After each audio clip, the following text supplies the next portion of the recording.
light of infinite. So much of emunah, faith, and connectedness revolve around sleep and dreams. At least for me. In moments of faithlessness and doubt, I sometimes get overwhelmed with anxiety and find it hard to sleep. Thoughts are racing through my head, and I find it hard not to think of things from every angle. It's a cycle that is sometimes tough to quiet, or at least enough to slip into slumber. Dreams too, however far out, are often connected to the state each of us are in at that time. Sigmund Freud's psychoanalytic approach to oneirology, the scientific study of dreams, is that they are partially drawn from experiences and stimuli in the waking world. He says that dreams are a roadmap to the unconscious, reflecting our deepest desires and wishes. It's written in Perush HaRokeach that a person's spiritual stature can be recognized through their dreams. Even when we are doing nothing, meaning during sleep, our thoughts may still be that Hashem is standing over us. The way I see it, we can create sound sleep and healthy dreams by strengthening our emunah, our faith, and bitachon, trust. In this parasha of vayeitzei, we see Yaakov having his famous dream, where Hashem is speaking to him and standing over him at the top of a ladder that reaches to the heavens, upon which the angels are ascending and descending. This is the Hebrew month Kislev, when we read about these famous dreams. The ladder, wrestling with the angel, Yosef's dreams with his brothers, Yosef interpreting the dreams of the chief butler and the chief baker in Egypt, and 2 years later interpreting Pharaoh's dreams in such a way that he gets appointed to be the governor of Egypt, second only to the king himself. Sefer Yetzirah associates the month of Kislev with sleep, as the nights start to feel longer. At night, one can be drawn to the Yetzer Hara, the evil inclination, and busy themselves with desires that take them further away from being connected to the light of the infinite. As it's stated in the Zohar, when the night is split, meaning at midnight, and a call goes out like birds caught in a trap, so too men are caught. But on the other end, there's an opportunity in darkness to connect on a deeper level, to wake up from one's spiritual slumber. The Khatam Sofer teaches that the first day of the month of Kislev falls exactly 40 days after Sukkot. He calls it a mini Yom Kippur, containing in it the power to help us change our negative habits. The Zohar and Rebbe Nachman stress the importance of Tikkun Chatzot, the midnight lamentations, which is also the time King David would play his harp and compose his psalms, the Tehillim. This act of lamentations that shifts sleep and dreams from a place of Freudian Yetzer Hara desires to an elevated space of rejuvenation and connection. There are many interpretations regarding Har HaMoriah, the Temple Mount, where Yaakov gathered 12 stones together, placing them under and around his head, and witnessing them miraculously fuse into one stone. This is where he had his dream, the same place where his father Yitzchak laid on the altar prepared to sacrifice his life. The space of the Even Shetiyah, the foundation stone of creation, the place where the world was born, where the Garden of Eden was, where the 2 Beit HaMikdash, the 2 holy temples were, and where the final Beit HaMikdash will be. Yaakov calls this place Beit El, literally the house of God. In his vision, he saw it as the entrance of heaven, and he intended to build it as a gateway to heaven. The Torah says, "Behold, Hashem was standing over him, blessing him in his dream. Behold, I am with you. I protect you wherever you go, and will bring you back to this land. I will not leave you until I have done what I have promised you." Yaakov wanted assurance that he would be protected on his journey. The Zohar asks, why Hashem appeared to Yaakov only in a dream? It says, how could it be that the holy Yaakov, the chosen of the patriarchs, in such a sacred place, God was revealed only in a dream? Yaakov was not yet married, and Yitzchak was still alive. You may wonder why, after he was married, it's written, I saw in a dream. This was because he was outside Israel, and Yitzchak was still alive. Therefore, it's written that he dreamt. Afterwards, when he came to the Holy Land with the tribes and the barren woman, he was perfected with them, and be a joyful mother of children.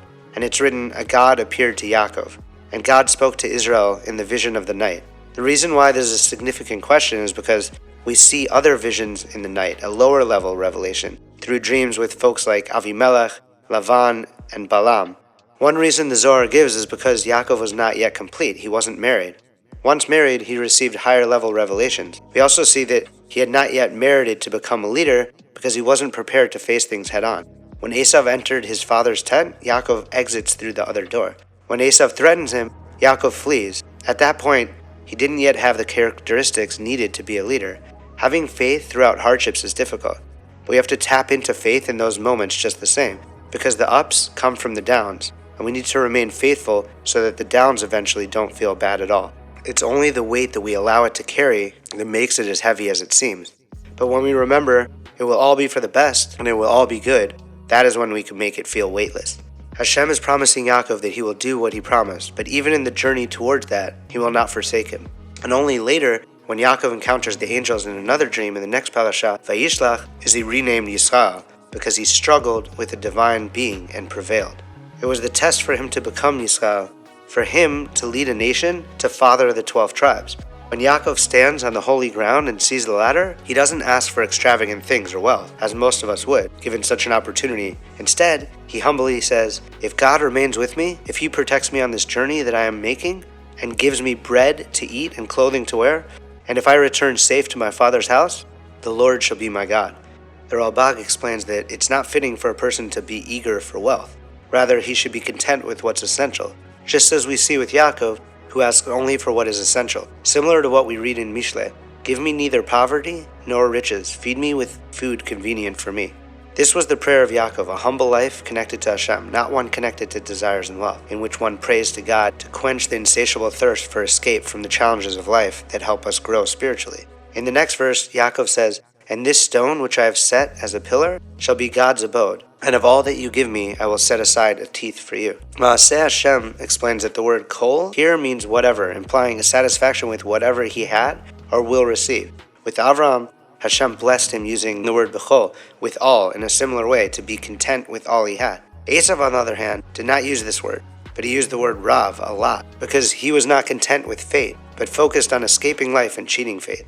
Yaakov, using the word kol, which implies all that you give me, is stressing that all he wants and needs beyond Torah is bread and clothing. Yaakov represents the Yetzer Tov, the good inclination and spirituality, and Esav, the Yetzer Hara, evil inclination and materialism. We are meant to learn from their stories that we have to focus on the good, on asking only for what we need, not what we want, which would be allowing the Yetzer Hara to lead.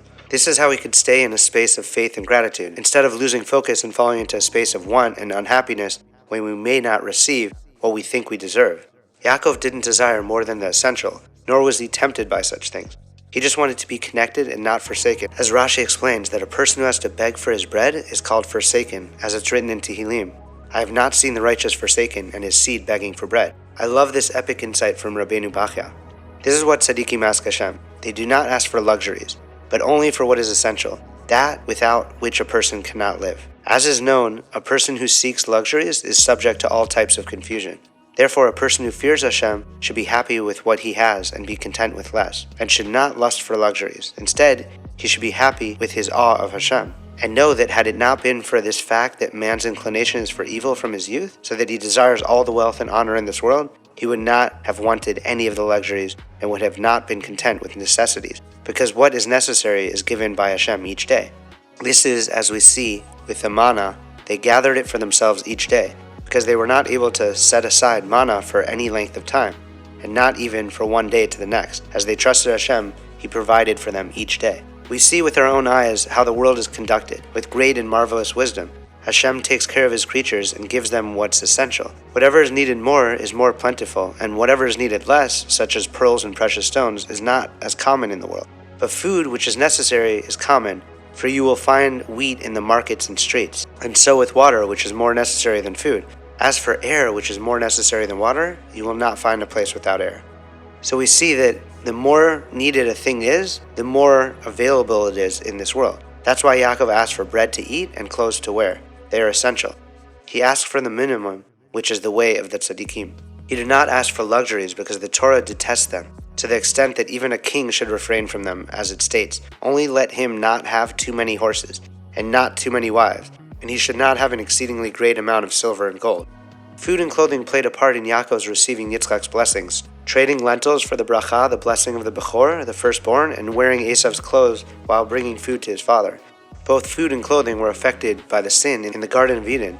Our having to toil for our bread and our awareness of our nakedness and the clothing that we wear to hide it. Our post-Edenic state puts physicality and the need to work for our food as one of our difficulties. But we must know that we are meant to spiritualize the material.